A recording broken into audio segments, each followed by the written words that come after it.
Esther சொல்லுகிறது தன் இனத்தா யூத ஜனங்கள். இது நம்மளுடைய வாழ்க்கையில் நமக்கு வரும் பொழுது நம்மளுடைய இனத்தார் யார்? கிறிஸ்தவர்கள், ஊழியர்கள். இன்றைக்கு உலகம் எங்கிலும் நம்ம அநேக நாள் உபவாசித்து நம்ம சொந்த பந்தங்களுக்காக தேவைகளுக்காக தான் நம்ம ஜெபிக்கிறோம். கிறிஸ்தவர்களுக்காக ஊழியர்களுக்காக ஊழியங்களை தாங்கும்படி நம்ம ஜெபித்தது உண்டா?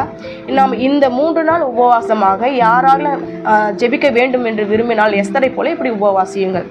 யூதர் மற்றும் தன் இனத்தார் என்பது கிறிஸ்தவர்களையும் ஊழியர்களையும் குறிக்கிறது. அநேக நியூஸ்களை கேள்விப்படுகிறோம்.